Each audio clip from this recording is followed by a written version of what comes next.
Welcome, curious minds. Every single day, we're navigating these huge, invisible digital highways, Mm. right? Streaming shows, handling our money. All online. Exactly. Right. But do we ever really stop and think about where all that data actually, lives? Or who's working, like, around the clock to keep it safe? It's easy to take for granted. It really is. What if I told you there's one state that isn't just on these critical digital paths, but it kind of is the intersection for how they work, how secure they are, and, well, their future? Hmm. Today we're doing a deep dive into Virginia. Its pivotal role, often kind of understated, I think, in the whole global cybersecurity scene. Yeah, it's a fascinating case study. We'll look at how the Commonwealth became such a national leader in cyber innovation, the growing threats it's facing, and also the data privacy rules that are evolving to protect us. Right, the VCDPA and beyond. Our mission today, Yeah. give you a shortcut to being really well informed about this, well, truly critical area. And we've pulled insights from a whole stack of sources, reports on the defense industrial base, privacy guidance docs, economic studies from places like the Northern Virginia Chamber, legal analysis of data protection acts. Quite a mix. Definitely. And this deep dive is brought to you by our sponsor, www.cisomarketplace.com and www.cisomarketplace.services. They're your essential resources for navigating cybersecurity solutions and services. More on them later. Okay, so let's kick this off. Virginia isn't just a player in cybersecurity. People often call it the player. What is it? What makes it such a powerhouse? Well, it's really a remarkable mix, a convergence of strategic advantages and very intentional development. What's really striking is the whole ecosystem Virginia has, like, carefully built over decades. Okay. So first off, Northern Virginia, it's not just a data center hub. It is actually the world's data center capital. The world's wow. Yeah, think about this. Roughly 70%, 70, of global internet traffic flows through its, 68 data centers? 70%. That's hard to wrap your head around. It is. And it wasn't an accident. Companies like Equinix, they saw Ashburn as prime real estate way back in '98, for network connections. Okay. Early days. Right. And since 2005, we've seen huge investments, over $9 billion, creating more than 7,600 jobs from giants like Amazon, Microsoft, Google. The key thing here isn't just the scale, though. It's the incredible concentration. All that power, all that vulnerability in one geographic spot makes it a critical national asset, sure, but also inevitably a prime target. Yeah, that makes sense. 70% of global traffic is just an unbelievable number. But like you said, it's not just the physical stuff, right? More than just servers and fiber. Exactly. Precisely. Another huge factor is just how close it is to the federal government. Right, DC. Being right next door to Washington, D.C., the Pentagon, 19 defense installations, that's a massive advantage. I bet. Think about this. 31% of the federal government's IT contracting spend, and that was, $24 billion in 2023, goes to companies right there in Northern Virginia? $24 billion. Wow. Yeah. So that pulls in all the top-tier cybersecurity firms. Virginia ends up with the most cyber companies east of the Rockies, and it gets the most federal cyber investment in the whole country. Okay. And this whole economic engine is boosted by pro-business policies, tax breaks for data centers, investing over $150 million, things like the Commonwealth's Opportunity Fund, tax credits for R&D, job creation. It's a very supportive environment for growth. So it's like a feedback loop. Yeah. Infrastructure brings business. The government provides contracts, policies, fuel more investment. But none of that works without the people, right? Yeah. How does Virginia get the skilled workforce for these really technical jobs? That's where Virginia's commitment to workforce development really, really shines. You've got over 67,850 people working in cybersecurity there right now. 67,000. Yeah. And the state has invested heavily in building that talent pipeline. Lots of different initiatives. Like what? Well, you've got 12 universities designated as NSA Centers of Academic Excellence, special cyber boot camps for teachers and students. And the Virginia Cyber Range, that's a cloud-based virtual lab for hands-on practice. Really important stuff. Practical skills. Exactly. Plus, they offer financial help, like the cybersecurity scholarship if you commit to working for the state government, and these innovative apprenticeship programs like the one between Tidewater Community College and Peregrine Technical Solutions. And I hear veterans play a big part in this, too. filling those cyber roles. Oh, absolutely. It's a natural fit. Virginia has the second highest number of active duty service members and the fourth largest group of working age veterans in the U.S. Okay. So many of them come back with incredible technical skills, leadership experience, security clearances often. They're ideal for these advanced cyber roles. Makes sense. And programs like the MOS 2-degree program at Northern Virginia Community College, they help create clear pathways for veterans to turn their military experience directly into cyber degrees and careers. So it really is that combination, the infrastructure, the government ties, the supportive economy, and this dedicated, skilled workforce. That really cements Virginia's place. It really does. It's the undisputed cyber capital for a reason. But, here's the flip side. The stark reality. Uh-oh. Virginia's success being this digital powerhouse, it makes it an even brighter target for adversaries. Right. A bigger target. This amazing ecosystem isn't just a fortress, it's also a super high-value target, and the threats, they're evolving incredibly fast. Yeah. NSA Chief General Timothy Huall, he's warned about more attacks against the U.S. defense industrial base. That's over 160,000 companies, 9% of the workforce, often by state actors like China and Russia. Okay. Remember the Volt Typhoon campaign? That was a really sophisticated Chinese state-sponsored operation found last year. They were embedding malware deep inside critical infrastructure, communications, utility. Yeah, it wasn't about immediate damage. It was about setting up shop, getting persistent access, like a digital tripwire they could trigger in a future conflict. It shows a kind of a rising risk tolerance from these groups. Wow. And just the sheer number of new vulnerabilities they find every year must make it so hard to keep up. Oh, it's relentless. A global digital arms race, really.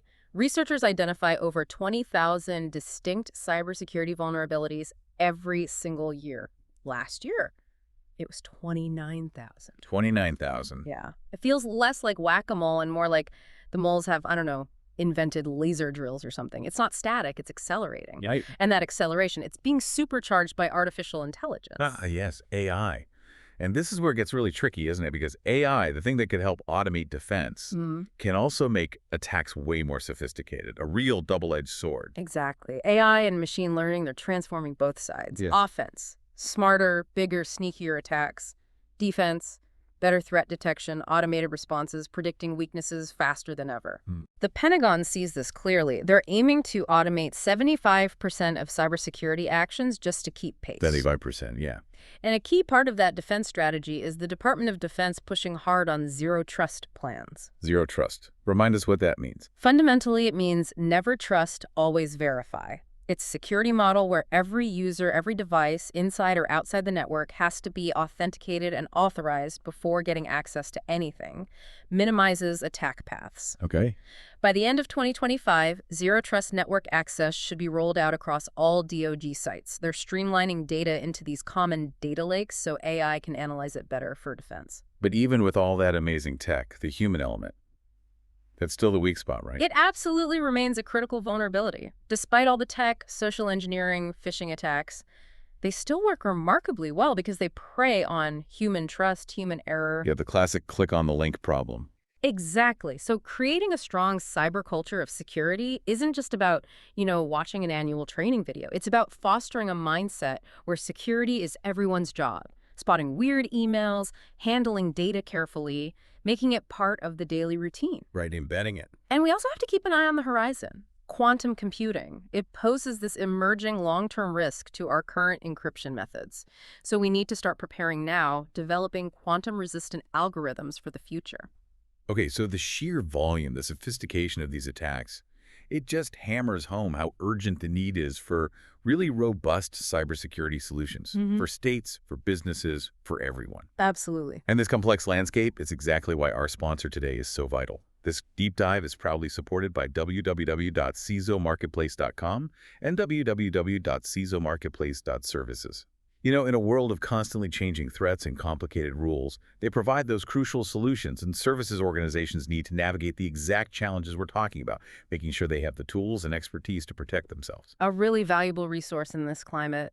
Definitely. So we've looked at the external battle, the cyber threats, the defenses, but just as critical is the internal one, the fight for our own personal data, how it's handled. And Virginia seems to be making big moves here too. Indeed. Yeah, Virginia was actually quite early on this, following California's lead. They brought in the Virginia Consumer Data Protection Act, the VCDPA. VCDPA. It kicked in January 1st, 2023.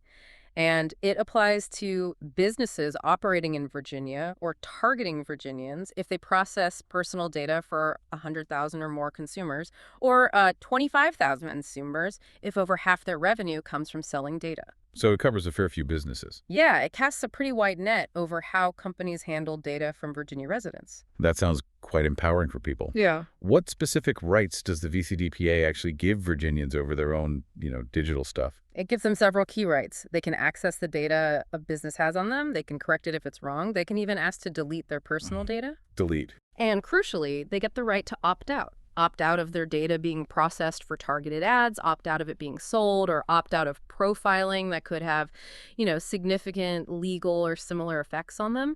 Gives people much more control. Okay, that sounds pretty comprehensive. What about the businesses? What do they have to do under this act? Well, for businesses, the obligations are pretty clear-cut. They have to provide clear, easy-to-find privacy notices, explain exactly what data they collect, why, and how people can exercise those rights we just talked about. Transparency again. Exactly. They also need to be upfront if they plan to sell data or use it for targeted ads, and provide really clear, easy opt-out methods. And the data collection itself, it has to be limited to what's adequate, relevant, and reasonably necessary for the purpose they stated, unless they get extra consent. Right. Data minimization. Pretty much. Plus, they have to implement reasonable administrative, technical, and physical data security practices to protect the data. And they need to do data protection assessments for any high-risk stuff like targeted ads, selling data, certain kinds of profiling to spot and reduce risks beforehand. And I think there's a special category for sensitive data, too, that's treated even more strictly. That's right, absolutely. And it's a critical difference. For sensitive personal data, we're talking things like race, religion, health diagnoses, sexual orientation, genetic data, precise location, data from a known child of businesses need opt-in consent. Opt-in. So you have to actively agree before they can process it. Exactly. You have to explicitly say yes first. It offers a much higher level of protection for those really personal details. What happens if a business slips up, doesn't comply? And who enforces this VCDPA? Enforcement falls exclusively to the Virginia Attorney General.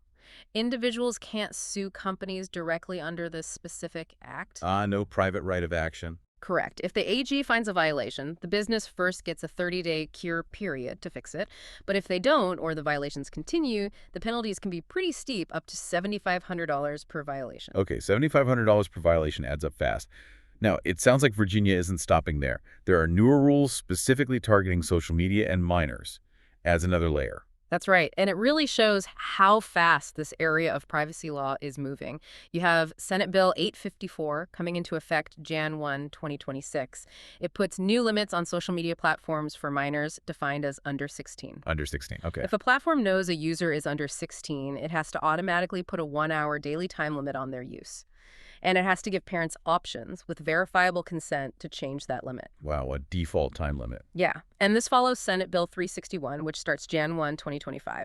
That one focused on children under 13 requiring parental consent for targeted ads and restricting other data processing. So you have children under 13 and minors under 16. Sounds potentially confusing for companies trying to comply? It is. The compliance challenges are pretty significant, especially with that child versus minor distinction. Plus, similar laws in other places, like Utah, are already facing major legal battles, often on First Amendment grounds. So this whole area, it's going to be really dynamic, definitely one to watch. So yeah, between the external threats we talked about and these evolving internal rules, what does it all mean for businesses trying to keep up, for us trying to protect our digital selves? It just really highlights how crucial it is to understand and implement strong security and compliance frameworks now. No doubt about it. And Virginia's leaders, they aren't just reacting.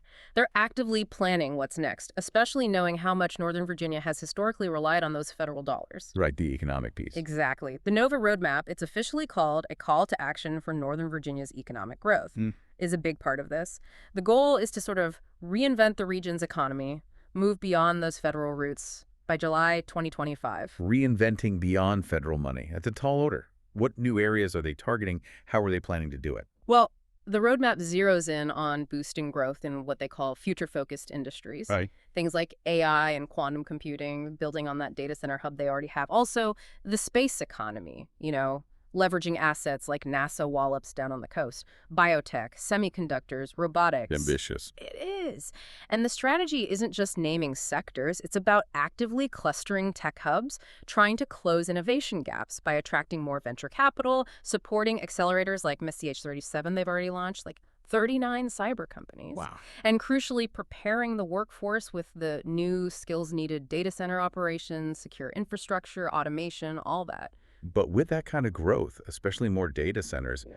the energy demand must be just astronomical. How do they power all that? That is a massive challenge. It really highlights the complexity here. The projected energy demand increase just from data centers. It's expected to grow 4 times 4x in the next 15 years. So it's not. Yeah, so that means strengthening the whole power grid, scaling up renewables and battery storage in a huge way, and even looking at advanced options like small modular reactors, SMRs. SMR is the smaller nuclear reactors. Exactly. For stable, carbon-free power. Dominion Energy and AWS are actually exploring this possibility already at North Anna. So modernizing digital infrastructure isn't just about faster internet, it's fundamentally about ensuring the grid can actually handle it all. So Virginia's leading the charge on innovation, but clearly facing some pretty major growing pains. Exactly. Managing this growth sustainably is tough. That historic reliance on federal jobs in Northern Virginia, a 10% cut in the federal workforce could mean a $6 billion hit to the state's GDP. That's significant. Oof. Yeah. Then there's the urgent need to keep things affordable for the workforce they need to attract and keep. Housing, childcare, those are big ones. Those are. And critically, modernizing some really outdated business taxes, like the BPOL tax, the Business Professional and Occupational License tax. It dates back to the 1800s. Updating things like that is key to creating an environment where these new industries can really thrive. It's a very complex balancing act for Virginia's leaders. Virginia really is at this fascinating crossroads, isn't it? Leading in so many digital areas, but also tackling challenges that we see nationwide. What really stands out to you about this balancing act, innovation, security, societal well-being? What strikes me most is how Virginia's proactive strategy in building this digital ecosystem has made it a kind of model. But that very success just raises the stakes incredibly high. Yeah. The balancing act isn't just about leading economically or ensuring national security. It's about making sure these advancements actually benefit everyone, protecting privacy, and really thinking through the societal impacts of such fast technological change. It's this ongoing, complex negotiation between progress and protection that, frankly, every digitally reliant society is going to be grappling with. So we've taken a deep dive into Virginia's really dynamic role in cybersecurity, from the massive data centers and the skilled people making it happen, to the tricky dance of data privacy laws and that ever-present threat landscape. It's pretty clear this Commonwealth isn't just reacting to the digital future. It's actively shaping it, setting precedents, facing challenges head-on, a real microcosm. As technology keeps accelerating, and the lines between our physical and digital lives just get blurrier and blurrier, how will states like Virginia keep innovating and protecting? Ensure prosperity without sacrificing liberty and security in this super interconnected world? It's a huge question, one we'll all need to keep asking, I think, and exploring as this digital frontier just keeps expanding. Absolutely. We really encourage you to think about how these developments impact your own digital footprint, the businesses you interact with every day. It affects us all. It really does. And a huge thank you once again to our sponsor, www.cisomarketplace.com and www.cisomarketplace.services, for supporting this deep dive into the critical world of cybersecurity. They are truly an invaluable resource for navigating today's complex digital security needs. Definitely check them out. Until next time, stay curious, stay informed, and keep diving deep.